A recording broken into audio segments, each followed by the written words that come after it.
Good morning students and welcome to the digital platform of Gnanmanjari Vidyapeeth Mahua. In last lecture of subject account, we have discussed about the chapter number 2 and economic and non-economic transaction of business was discussed. This topic was discussed in the last lecture.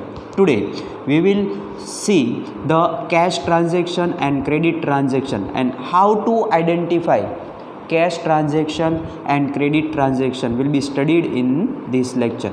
Again, we are just repeating the two types of transaction, that is economic transaction and non-economic transaction. Economic transaction means the transaction in which the exchange of money or the transaction which can be valued in a money can be recorded and it is known as a economic transaction. Second is non-economic transaction. Non-economic transaction means the transaction in which the transaction cannot be measured in terms of a money, that is called non-economic transaction. And also we have discussed about the example number 1, the transaction of identifying the economic transaction or a non-economic transaction.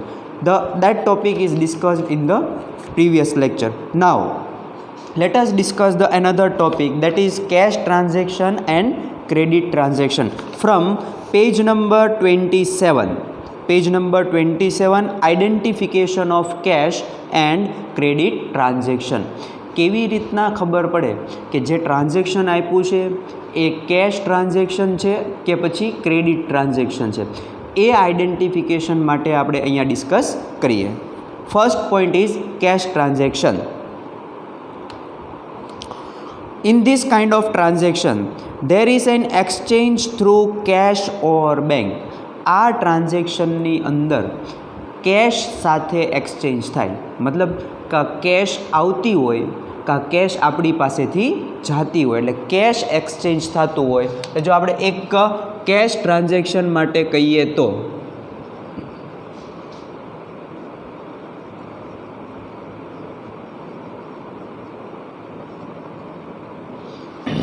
cash transaction. First, cash is exchange.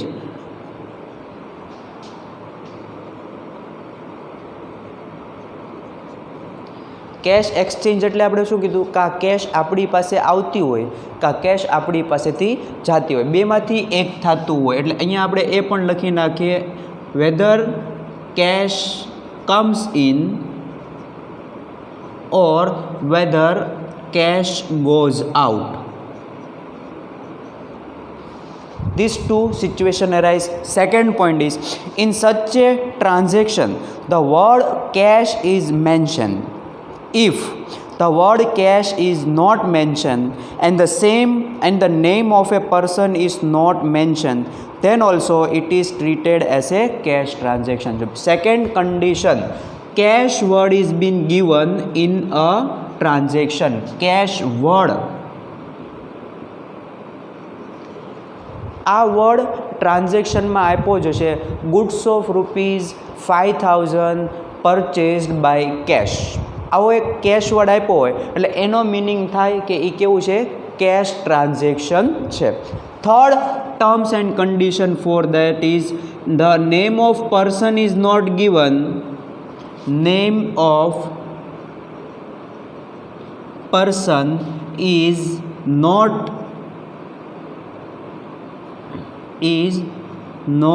given in transaction.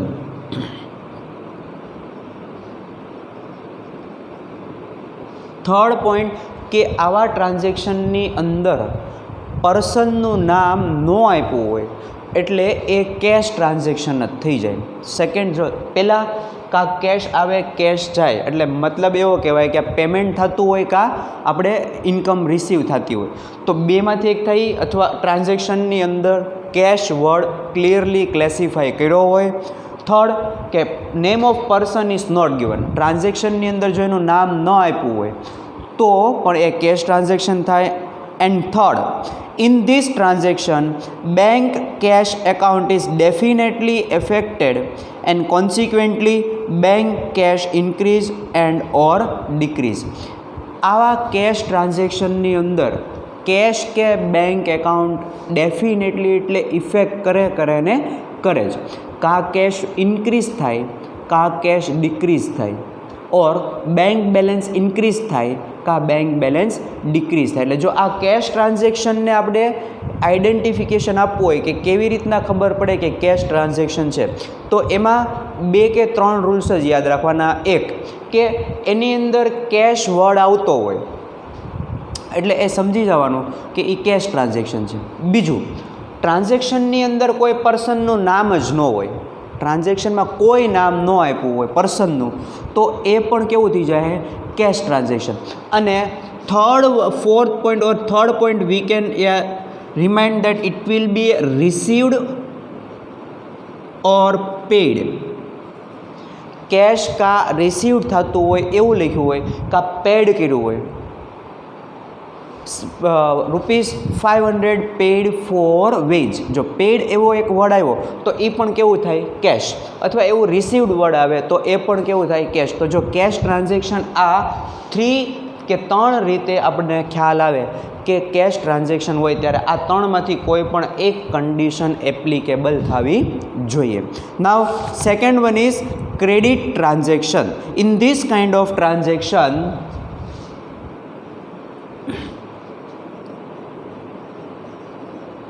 credit transaction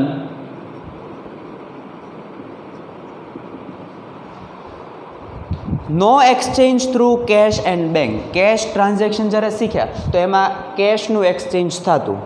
credit ટ્રાન્ઝેક્શનમાં કેશનું exchange ન થાય. શું કામ? કે credit ટ્રાન્ઝેક્શનની અંદર આપણે કેશ છે એ ફ્યુચરમાં કાં પે કરશું, કાં ફ્યુચરમાં આપણે એને રિસીવ કરશું. એટલે કેશનું exchange on the date of transaction આ કેશ એક્સચેન્જ થશે નહીં. એટલે એ એક પોઈન્ટ. હવે એને કેવી રીતના ખબર પડે કે આ ક્રેડિટ ટ્રાન્ઝેક્શન છે? તો there is a emergence of relations of debtors and creditors. જ્યારે ક્રેડિટ ટ્રાન્ઝેક્શન થતું હોય ત્યારે રિલેશનશિપ ઓફ ક્રેડિટર અને ડેટર્સ ક્રિએટ થાય. શું કામ? કાં આપણે કોઈની પાસેથી પૈસા લેવાના છે, કાં આપણે કોઈની પાસેથી પૈસા દેવાના છે.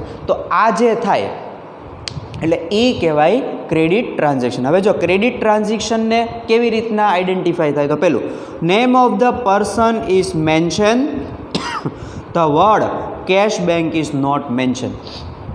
First point, name of person is given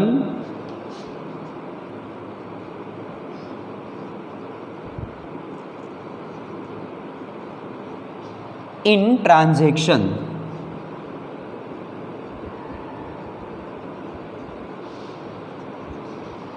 cache ટ્રાન્ઝેક્શનમાં નેમ ઓફ પર્સન નહોતું આપ્યું, અહીંયા નેમ ઓફ પર્સન અંદર આપેલું જ હોય છે. Second, cash word is not mention, cash word is not mention in transaction.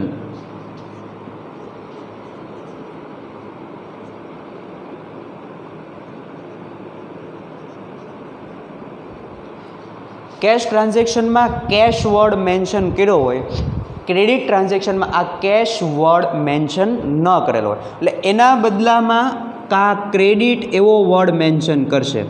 Goods of ₹5,000 purchase on credit એવો ક્રેડિટ વર્ડ મેન્શન કરશે. તો એ third identification, credit word is mention and indefinitely name of it definitely affects the account of a person. અને આ જે cache credit transaction થાય છે એ credit ટ્રાન્ઝેક્શનની અંદર પર્સનનું એકાઉન્ટ ડેફિનેટલી ઇફેક્ટ થાય. કેશ ટ્રાન્ઝેક્શનમાં કયું એકાઉન્ટ ઇફેક્ટ કરતું હતું? કાં કેશ એકાઉન્ટ, કાં બેંક એકાઉન્ટ. અને ક્રેડિટ ટ્રાન્ઝેક્શનમાં ડેફિનેટલી વન પર્સનનું એકાઉન્ટ ઇફેક્ટ થાય. તો જો આ બે આપણે અહીંયા શીખ્યા કે કેશ ટ્રાન્ઝેક્શન કેવી રીતના ખબર પડે અને ક્રેડિટ ટ્રાન્ઝેક્શન કેવી રીતના ખબર પડે. તો કે ક્રેડિટ ટ્રાન્ઝેક્શનમાં કાં નેમ હોય, સેકન્ડ કેશ વર્ડ મેન્શન કરેલો ન હોય, અને થર્ડ ક્રેડિટ વર્ડ મેન્શન કરેલો હોય તો એ ક્રેડિટ ટ્રાન્ઝેક્શન થાય. તો જો આ રીતે આપણે એક ક્લાસિફાય કરવાનું કે કેશ ટ્રાન્ઝેક્શન છે કે નહીં, अथवा क्रेडिट ट्रांजेक्शन है कि नहीं। तो so let us start example number 2। Describe whether the following transaction are cash और credit and explain the reason for it. एटले जो कैश अने क्रेडिट है बेमांथी एक है ए पहला क्लासिफाई करवानुं अने पछी एनुं रीजन आपवानुं। रीजन शुं आपशो तो कि जो कैश ट्रांजेक्शन हशे ने तो बे रीजन थाय, का कैश इनक्रीज थाय का कैश डिक्रीज थाय, ना बेमांथी एक रीजन आपवाना। आनी अंदर कैश ट्रांजेक्शनना रीजन कैश इनक्रीज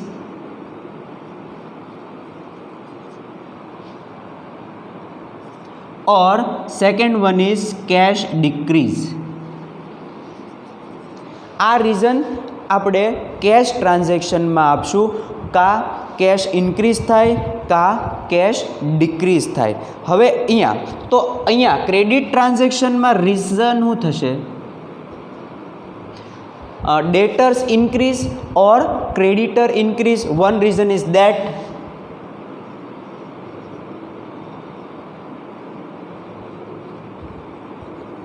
और creditor increase.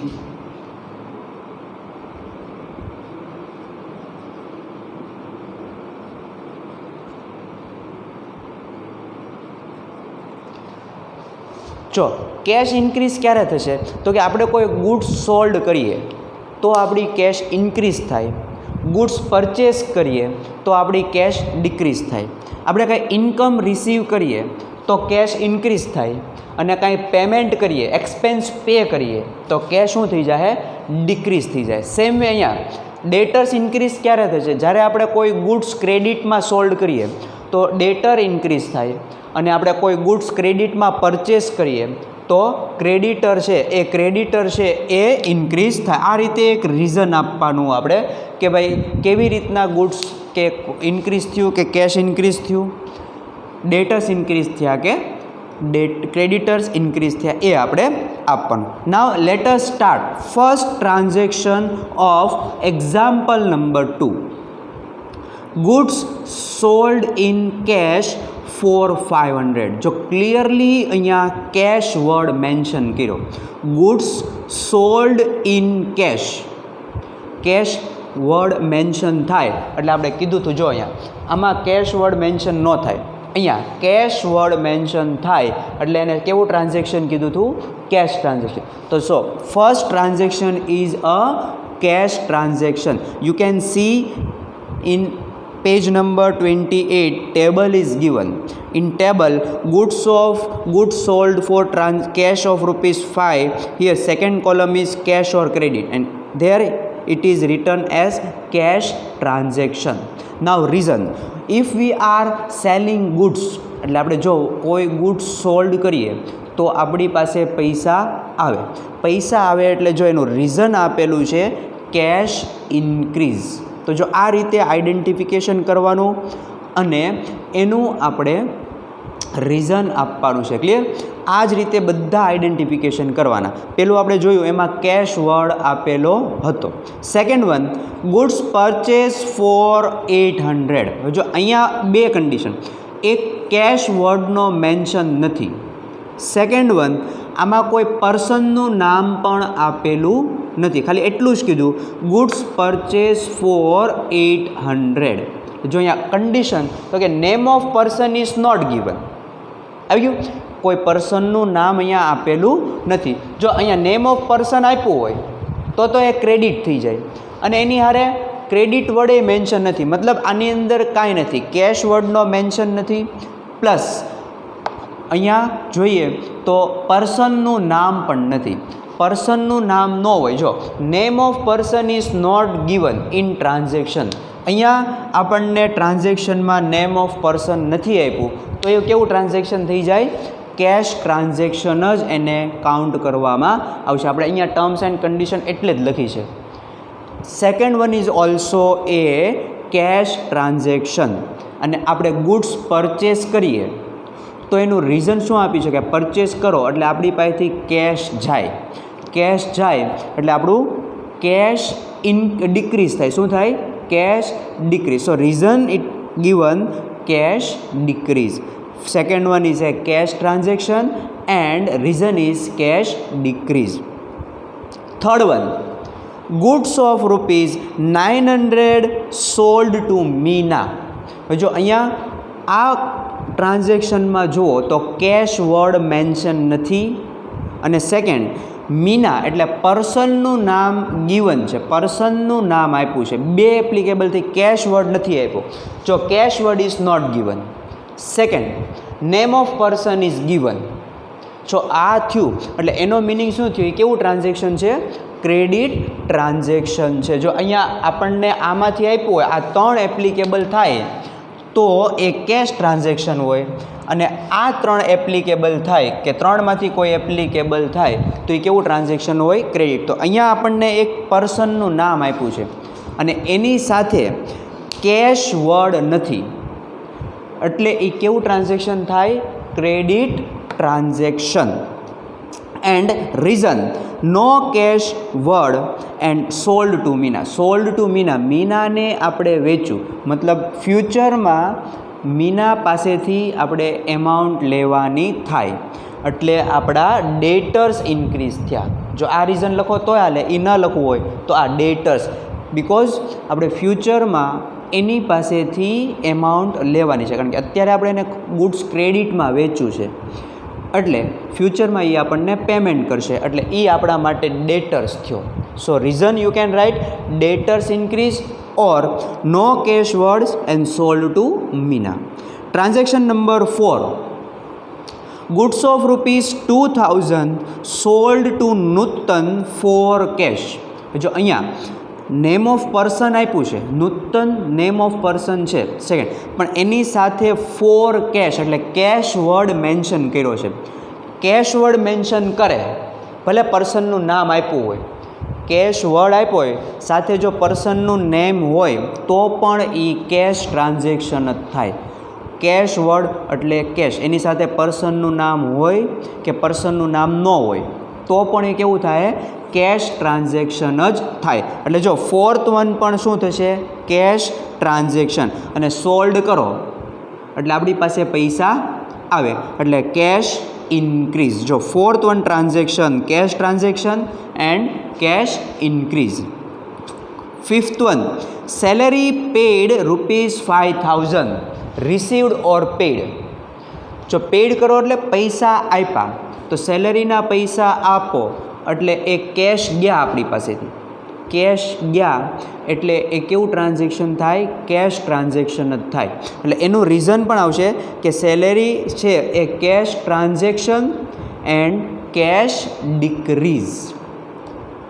Sixth one, insurance premium paid ₹8000. Insurance premium એ પેડ કર્યું. પેડ કર્યું એટલે આપણે આ ઇન્સ્યોરન્સ પ્રીમિયમ પે કરો એટલે આપણી પાસેથી એમાં પણ કેશ જાય. કેશ જાય એટલે એનો મિનિંગ શું થયો? કે આ કેશ આવે અથવા કેશ જાય તો એ આપણા માટે કેશ ટ્રાન્ઝેક્શન જ થાય છે. એટલે જો એમાં લખેલું છે cash transaction and cash decrease. Seventh one, goods of ₹200 received as a free sample. હવે જો ફ્રી સેમ્પલ એટલે આપણને ફ્રી ઓફ ચાર્જમાં મળ્યું છે, કાંઈ આપણી પાસેથી પૈસા ગયા નથી, કોઈ પર્સનનું નામ પણ નથી. જો બે વસ્તુ આમાં તમે ચેક કરો તો કેશ વર્ડે મેન્શન નથી, કોઈ પર્સનનું નામ પણ નથી, અને એક ક્લિયરલી કીધું ફ્રી. ફ્રી એટલે મફતમાં મળ્યું. મફતમાં મળતું હોય તો એ આપણા માટે નોન ઇકોનોમિક ટ્રાન્ઝેક્શન થાય, કારણ કે આપણી પાસે ભલે ગુડ્સ આવ્યું ફ્રીમાં, પણ એના બદલામાં આપણે કાંઈ એને આપવાના નથી. ફ્રી ઓફ ચાર્જમાં જે કાંઈ વસ્તુ મળે એ આપણા માટે નોન ઇકોનોમિક ટ્રાન્ઝેક્શન. એટલે એમાં રીઝન તમે આપી શકો no cash no credit, neither cash nor credit, no person is effect એટલે કોઈ પર્સનનું આને ટ્રાન્ઝેક્શન આરે ઇફેક્ટ નથી થઈ, એટલા માટે એ નોન ઇકોનોમિક ટ્રાન્ઝેક્શન થાય. Eighth one, furniture of ₹5000 purchased from Shreeji furniture. જો અહીંયા શ્રીજી ફર્નિચર એટલે એક શોપનું નામ. શોપનું નામ એટલે એ પર્સન નેમ જ થયું, name of person is given. શોપનું નામ પણ એ જ રીતે કાઉન્ટ થાય. તો જો નામ આપ્યું એટલે કેવું ટ્રાન્ઝેક્શન થાય? Credit transaction. અને પરચેસ કરશો એટલે ફ્યુચરમાં આપણે એ પેમેન્ટ કરવું પડે. તો એ ફ્યુચરમાં જો પેમેન્ટ કરતા હોય એટલે આપણા ક્રેડિટર વધી જાય. શું થાય? Creditor increase. Reason is that furniture of ₹500 purchase from Shreeji, so it is a credit transaction. No cash word and purchase from Shreeji furniture, કોઈ કેશ વર્ડ આપેલો નથી એટલા માટે એ ક્રેડિટ. અને બીજું રીઝન તો કે એમાં પર્સનનું નામ આપેલું હતું. 9th one, ₹300 paid to Shah agency for advertisement. હવે જો અહીંયા બે આવ્યું. શાહ એજન્સી એટલે પર્સનનું નામ છે, પણ એની સાથે એક વર્ડ છે paid. Received or paid word આવતો હોય એટલે આપણે એને શું કીધું હતું?